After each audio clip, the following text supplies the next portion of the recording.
Ingat ya, kalau kita kembali ke masalah pernikahan, menikah itu adalah apa? Penyempurna agama. Menikah itu adalah setengah dari agama. Maka tidak mungkin yang namanya Allah itu tidak memberikan jodoh yang terbaik bagi kita. Pasti ada hikmah. Tidak mungkin Allah itu tidak memberikan jodoh bagi kita di dunia. Begini, kalau kita bicara tentang jodoh, pendapat para ulama di dalam agama kita ya, di dalam agama Islam, ingat nih ya, tolong diingat baik-baik, dicamkan baik-baik, diresapi baik-baik.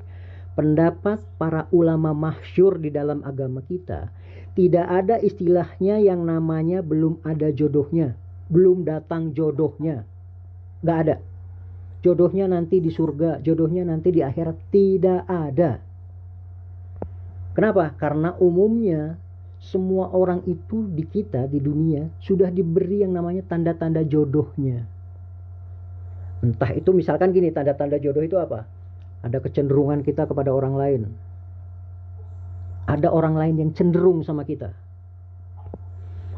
Ada yang tiba-tiba saja tanda-tanda jodoh itu terdapat di 5 orang. Kita pilih dari sisi agamanya. Hanya saja apa coba? Tanda-tanda jodoh sudah datang, manusianya yang rewel. Manusianya yang milih-milih. Manusianya yang milah-milah. Dikirim sama Allah sinyal jodoh. Oh, si A.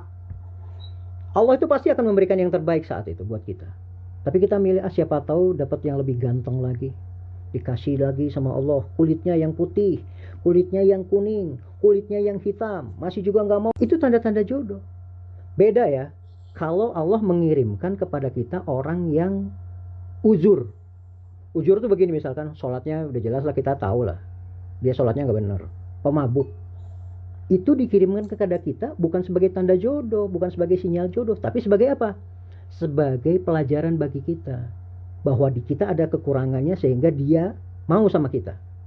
Pasti kita ada kekurangannya sehingga orang seperti itu, tanda kutip, mau sama kita.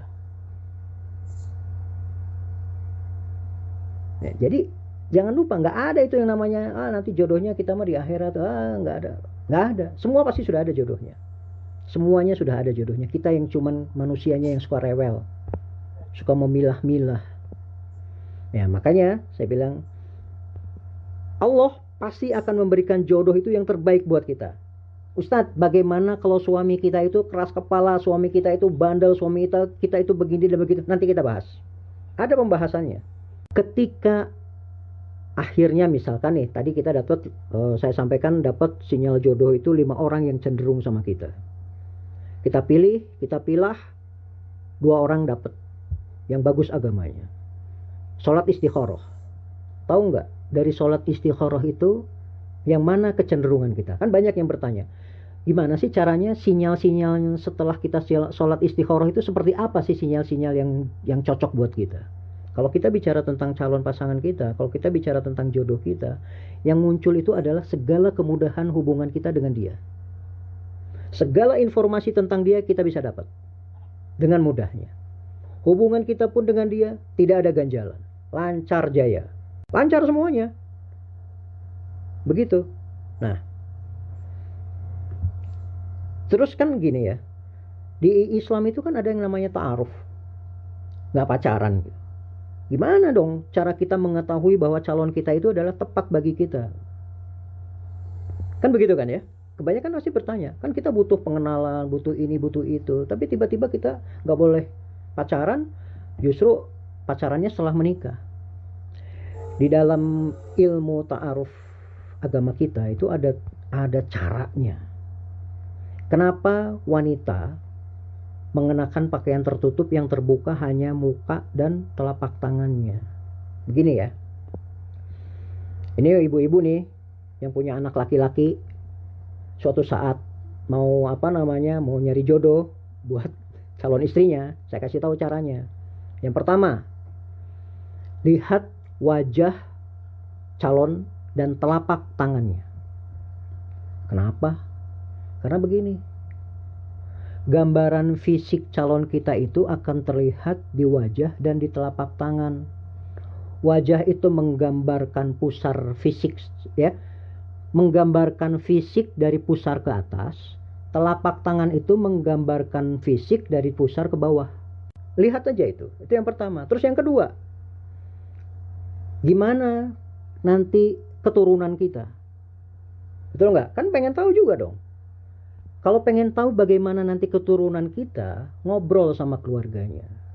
Kita akan tahu karakter dan juga fisik keturunan kita nanti.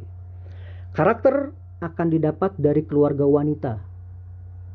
Maka kita kalau ngobrol sama keluarga dia, kita akan tahu, oh, secara karakter nanti anak saya begini. Dan secara fisik, lihat dari keluarga pria. Kalau kita dari keluarga pria, maka fisiknya itu akan turun dari keluarga-keluarga kita. Nggak akan jauh modelnya, bentuknya begitu. Itu yang kedua ya.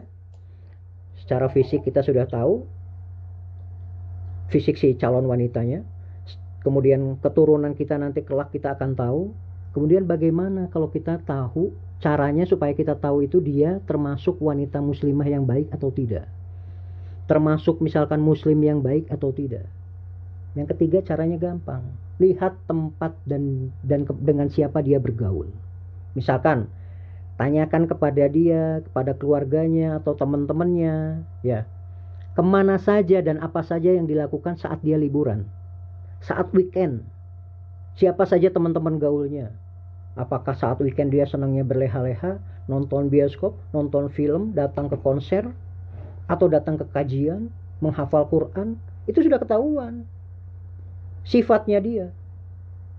Jadi nggak perlu yang namanya pacaran. Kita sudah tahu semuanya. Selesai kan? Kalau kayak begitu, dari ketiga hal tersebut kita sudah mengetahui siapa pasangan kita nanti. Bagaimana keturunan kita kelak.